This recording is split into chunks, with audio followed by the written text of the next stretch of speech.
Thank you very much.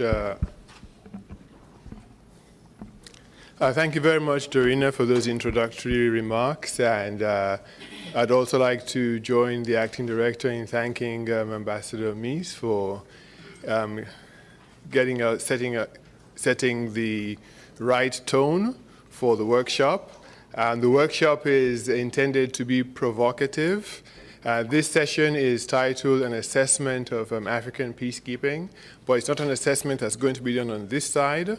We are going to ask many questions and hope that during the Q&A, we will learn from you a little bit more about the assessment. I'm going to be speaking very briefly.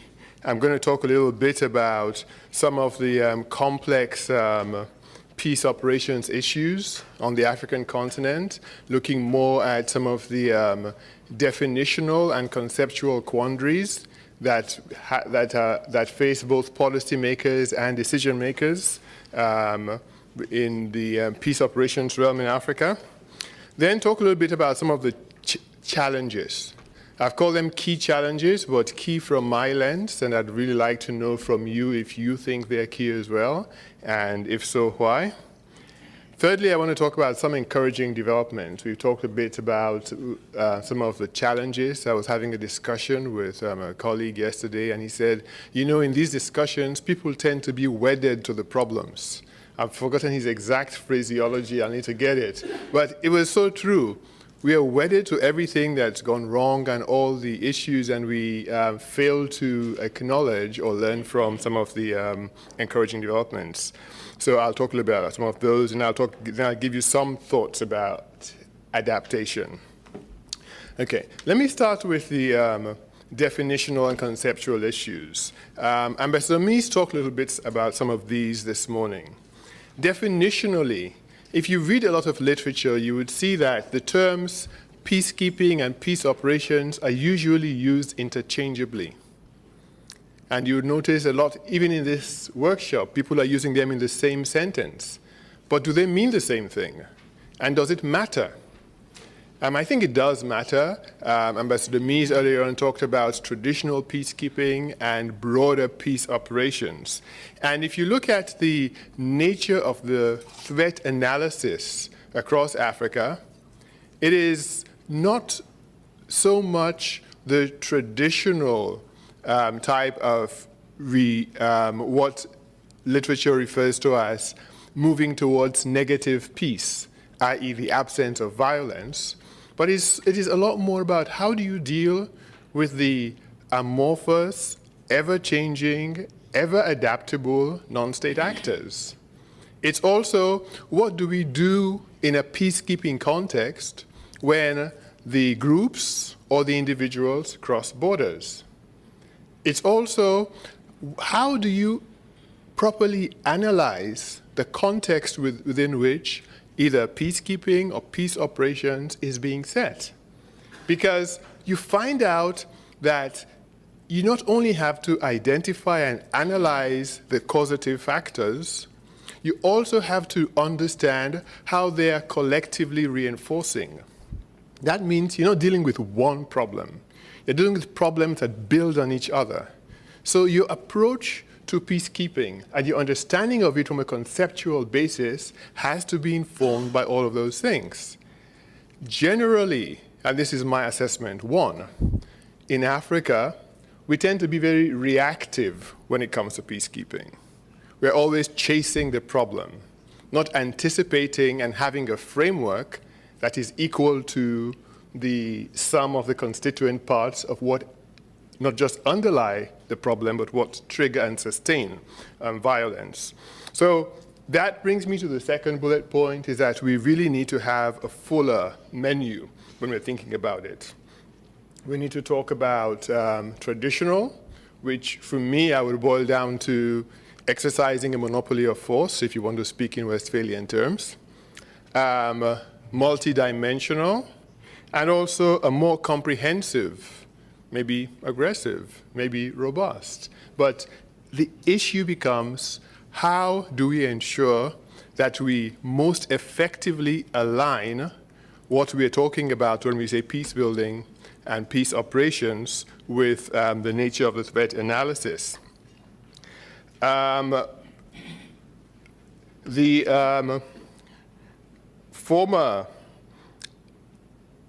number of former commanders in the field have talked about, in briefing the UN Security Council, have talked about the difficulties of dealing with sophisticated and agile foes, people who are internet savvy, people who know how to source sophisticated but easily accessible weaponry.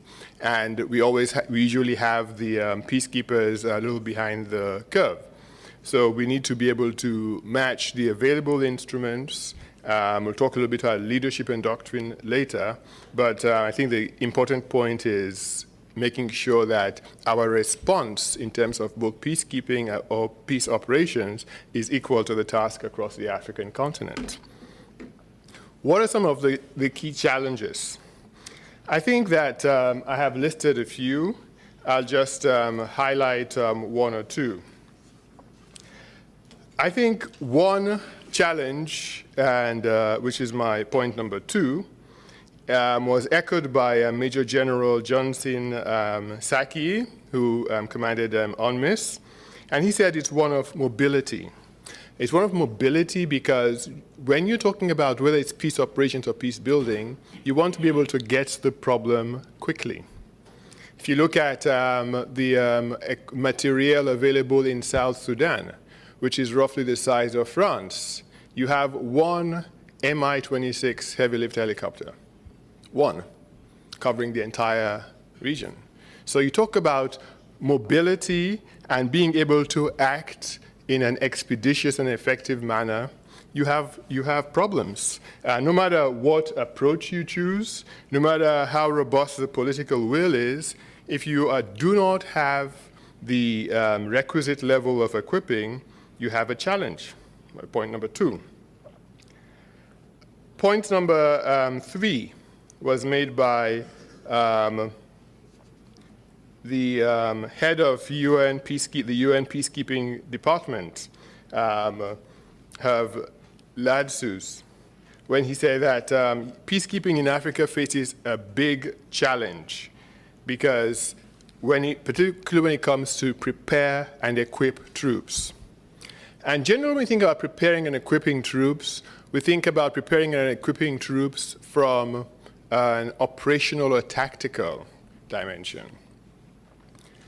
The questions this morning, the general from Kenya, Ambassador Mies, highlighted the complexity that is peacekeeping.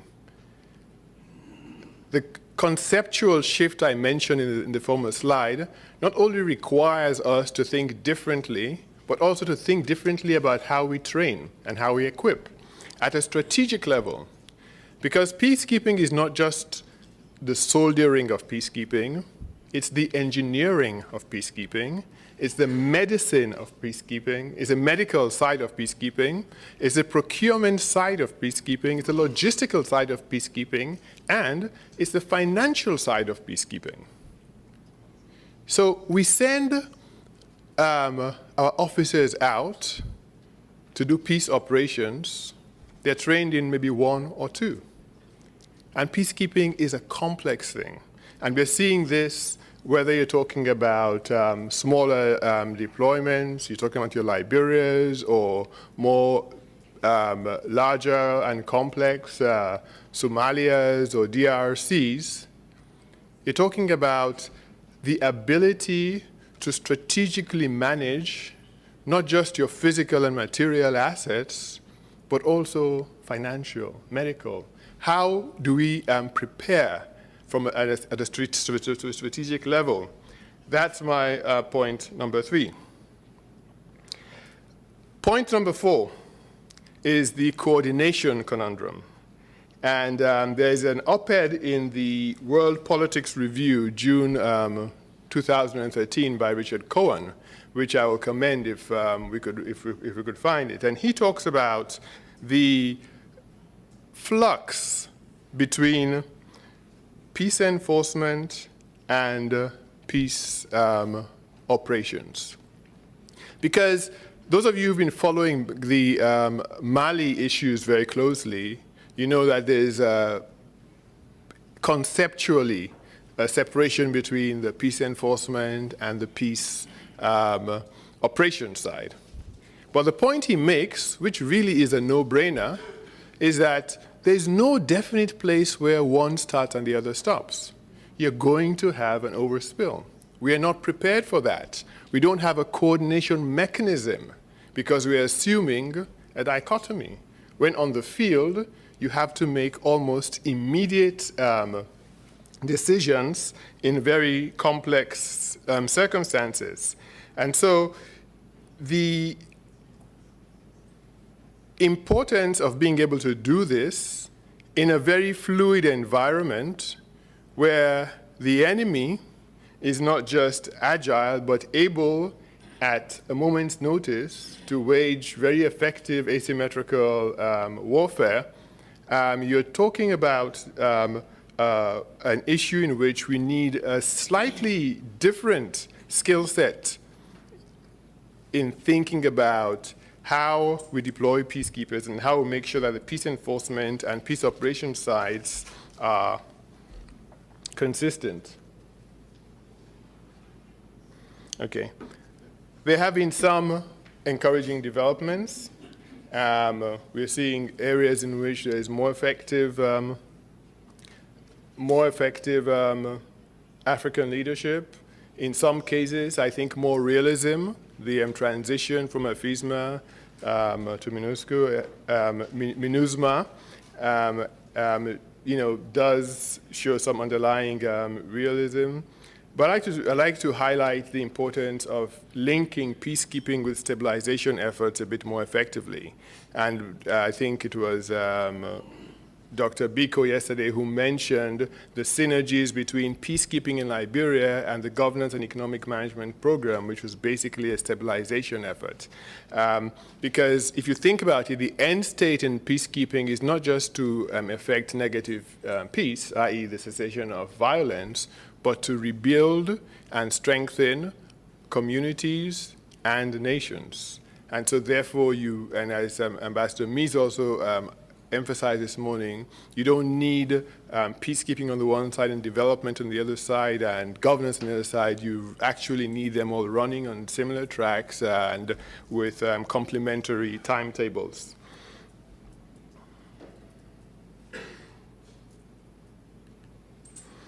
Okay.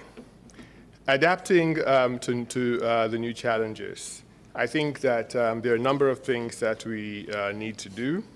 I think one of the most important ones is we need to rethink our framework because our framework is still rooted in a past that assumes peacekeeping to be the most important thing going on, when in reality it is peace operations. Secondly, I think we need to have credible and accountable hubs. We actually need very, very, very clear lines of authority, not just in terms of command, but as a finance economist type person, most importantly in terms of the management of resources related to procurement. That's always a challenge. Okay, who has the responsibility and who has the technical skills to do this? We need to, as I mentioned earlier, to focus a bit more on strategic leadership because we are training the foot soldiers and a lot of human rights, governance, gender sensitivity. But what about the people who actually are in command positions of a very multifaceted operation that requires a very diverse skill set? We need also to be able to strengthen the linkages between peace building and stabilization. But we also need to think about how all of this is going to be funded. I've been trying to get very more up-to-date data on the AU Peace Fund. What's published goes back to 2009 when there's a negative balance in the fund. If you look at everything that was contributed to the fund between 1993 and 2005, it totals about 70 million US, and 45 million of that came from outside Africa. if you take a look at Africa's resources and take a look at what's being lost to Africa because of bad governance of natural resources, according to the Africa Foundation in Geneva, it's about 38 billion US dollars every year because of bad governance. What's being lost because of active corruption? It's in the billions. How much do we need to make sure that the Peace Fund is adequately resourced so that it supports not just the regional and sub-regional foundations that we can think about, but also supports a more expeditious and agile peacekeeping facility? Much less than that. And so there is a governance dimension, there's a political will dimension, but there's also an African imperative to wrest control of this problem, not necessarily by having the resources come from outside, but by having more effective management of what is inside the continent to ensure that the continent is a lot better able to respond and to have the resources to ensure peace and stability across the continent. As I said, 2 slides back, the end state of peace operations is not to get the parties to stop fighting and committing atrocities. The end state is to have stable communities and stable governments who become predictable and productive allies, not just with outside parties, but with each other, and to build a stronger and more competent peacekeeping capacity across the continent. What I have tried to do is have a very, very, very broad overview of what I see as some of the challenges, some of the encouraging developments, and an unfinished agenda. We'll now listen to my colleague, Mvemba Dizolele, who has been embedded with 3 peacekeeping forces, and he will give us an assessment from the ground up. Thank you very much.